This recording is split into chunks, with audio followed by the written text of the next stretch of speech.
அன்பு மாணவ செல்வங்களுக்கு எனது வணக்கம்.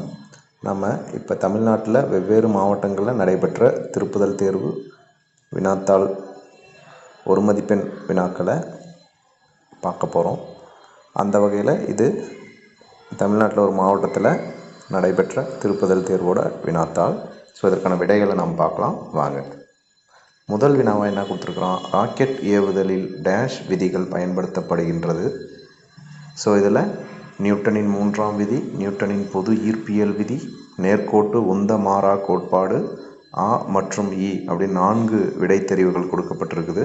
ஸோ இதில் சரியான விடை என்ன அப்படின்னு பார்த்தீங்கன்னா நியூட்டனின் 3ஆம் விதி மற்றும் நேர்கோட்டு உந்த மாறா கோட்பாடு இரண்டுமே. அப்போ இரண்டுமே இருக்கிற தெரிவு என்ன அப்படின்னு பார்த்தீங்கன்னா ஆ மற்றும் இ என்பது சரியான பதில். ஸோ அடுத்த வினா பார்க்கலாம். குவிலென்ஸின் உருப்பெருக்கமானது எப்பொழுதும் டேஷ் மதிப்புடையது அப்படின்னு கேட்டிருக்காங்க. ஸோ இதற்கு சரியான பதில் நேர்குறி அல்லது எதிர்குறி. அடுத்த வினா, 10 கூலும் மின்னூட்டத்தை ஒரு மின் சுற்றில் உள்ள 2 புள்ளிகளுக்கிடையே நகர்த்த செய்யப்படும் வேலை 100 ஜூல் எனில் அப்புள்ளிகளுக்கு இடையே உள்ள மின்னழுத்த வேறுபாடு. ஸோ இது நாம் ஒரு ஃபார்முலாவை பயன்படுத்தி நாம் போடணும். ஸோ ஃபார்முலா என்னென்னா மின்னழுத்தம் V is equal to W/Q. So நமக்கு என்ன கொடுத்துட்டான் அப்படின்னு பார்த்தீங்கன்னா வேலை W தான் கேட்குறாங்க. அப்போ W is equal to, so W மதிப்பு நமக்கு கொடுத்துட்டாங்க, Q மதிப்பு கொடுத்துட்டாங்க, V தான் கேட்குறாங்க. அப்போ இரண்டையும் நம்ம ஜஸ்ட் வகுத்தா போதுமானது. அப்போ Q மதிப்புங்க 10, அதே மாதிரி W மதிப்பு நமக்கு 100. அப்போ 100/10 அப்படின்னு நம்ம போட்டோம்னா நமக்கு என்ன விடை வரும் அப்படின்னு பார்த்தீங்கன்னா 10. அப்போ 10 வோல்ட் என்பது சரியான பதில். அப்போ 10 வோல்ட் எங்கே இருக்கு நமக்கு அப்படின்னு பார்த்தீங்கன்னா இரண்டாவது தெரிவாக 10 வோல்ட் இருக்குது. அப்போ 10 வோல்ட் என்பது சரியான பதில். அடுத்து 4வது வினா, புற்றுநோய் சிகிச்சையில் பயன்படும் கதிரியக்க ஐசோடோப்பு அப்படின்னு ஒரு வினாவை கேட்டிருக்காங்க. So radio iodine, radio carbon, radio cobalt மற்றும் ரேடியோ நிக்கல் 4 தெரிவுகளை கொடுத்துருக்குறாங்க. இதில் சரியான பதில் என்ன அப்படின்னு பார்த்தீங்கன்னா ரேடியோ கோபால்ட். சரி, அடுத்த வினா, நீரின் கிராம் மூலக்கூறு நிறை. ஸோ இதுவுமே கூட நமக்கு ஒரு 2 மதிப்பெண் வினாவில் அந்த கட்டாய வினாவாக கேட்பதற்கு வாய்ப்புகள் உண்டு. ஸோ இதற்கு சரியான விடை என்ன அப்படின்னு பார்த்தீங்கன்னா 18 கிராம்.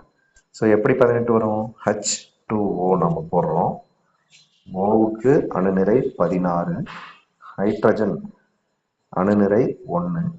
அப்போ நம்ம ரெண்டுத்தையுமே கூட்டினா நமக்கு எவ்வளோ வரும், 18 கிராம் வரும். சரிங்களா? அப்போ இதற்கு சரியான பதில் என்ன அப்படின்னு பார்த்தீங்கன்னா 18. இந்த 18ன்ற விடை நமக்கு 3வது ஆப்ஷனாக கொடுக்கப்பட்டிருக்கிறது. ஸோ அதை நம்ம தேர்ந்தெடுக்கணும். சரி, அடுத்த ஒரு வினாவை நாம் பார்க்குறோம். 25% ஆல்கஹால் கரைசல் என்பது. ஸோ வினாவிலே அவன் கரைசல் அப்படின்னு கேட்டுட்டான். ஸோ 25% என்பது அப்படின்னா 100 கிராம் கரைசலோட நிறையில 25 கிராம் ஆல்கஹால் கலந்துருக்குது, அல்லது 100 கிராம் கரைசலோட கன அளவுல 25 மில்லி ஆல்கஹால் கலந்துருக்குது. அப்ப கரைசலோட கன அளவு 100 கிராம். கரைசல் என்பது கரைபொருள், கரைப்பான் இரண்டுமே சேர்ந்த அந்த ஒரு உருப்படித்தான கலவையை சொல்றோம். அந்த கலவையோட கன அளவு 100 கிராம், 100 மில்லி அப்படின்னு கொடுத்துருக்குறாங்க. அப்ப இதற்கு சரியான பதில் இது கொஞ்சம் குழப்பமான கேள்வி, இது சரியா நம்ம கவனிச்சு ஆன்சர் எழுதணும். கண்ணை மூடிட்டு நாம என்ன பண்ணுவோம், 100 மில்லி நீரில் 25 மில்லி ஆல்கஹால் அப்படின்ற ஒரு விடையை தேர்ந்தெடுப்போம்.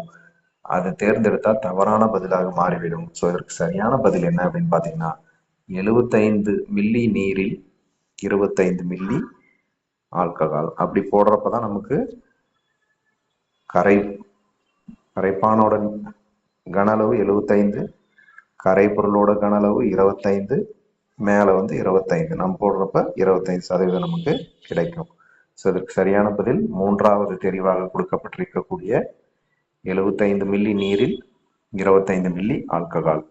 அடுத்த வினா, H2 case plus Cl2 case gives 2HCl அப்படின்ற ஒரு வினா. ஸோ இதற்கான சரியான பதில் சேர்க்கை வினை. இது டைரெக்டாக புக்கில் இருந்து கேட்கப்பட்ட ஒரு வினா. அடுத்த வினா, கிரெப் சுழற்சி இங்கு நடைபெறுகிறது. ஸோ இது நமக்கே தெரியும், மைட்டோகாண்ட்ரியாவின் உட்கூழ்ம மேட்ரிக்ஸ். அடுத்து, இதயத்தின் இதயம் என்றழைக்கப்படுவது. இது எஸ்ஏ கணு அப்படின்னு நம்ம சொல்லுவோம், சைனோ ஏட்ரியல் நோடு அப்படின்னு நம்ம ஆங்கிலத்தில் சொல்லுவோம். சரி, அடுத்து 10வது வினா, சின்கேமியின் விளைவால் உருவாவது. So zygote. ஸோ இதற்கான சரியான பதில் ஜைகோட் என்பது. அடுத்து, ஒக்காசாகி துண்டுகளை ஒன்றாக இணைப்பது அப்படின்னு கேட்டிருக்கான். ஒன்றாக இணைப்பது அப்படின்னா டிஎன்ஏ லிகேஸ். ஸோ இதுதான் சரியான பதில். கடைசி வினா, புதுப்பிக்கத்தக்க ஆற்றல் மூலம் அப்படின்னு கேட்டிருக்காங்க. இதற்கு சரியான பதில் மரங்கள். ஸோ இந்த வினாக்களுக்கான குறிப்புகளை மாணவர்கள் இந்த காணொலியை பார்க்குறப்பயே ஒரு குறிப்பேடில் எழுதி வச்சுக்கோங்க. நீங்கள் கடைசி நேரத்தில் பரீட்சைக்கு போகிறப்ப ஜஸ்ட் இதை எடுத்து திருப்பி பார்ப்பதற்கு உங்களுக்கு வசதியாக இருக்கும். நன்றி மாணவர்களே. மீண்டும் அடுத்த ஒரு காணொளியில் இதே போன்று வேறொரு மாவட்டத்தோட நாம் ஒரு மதிப்பெண் வினாக்களை பார்க்கலாம். நன்றி, வணக்கம்.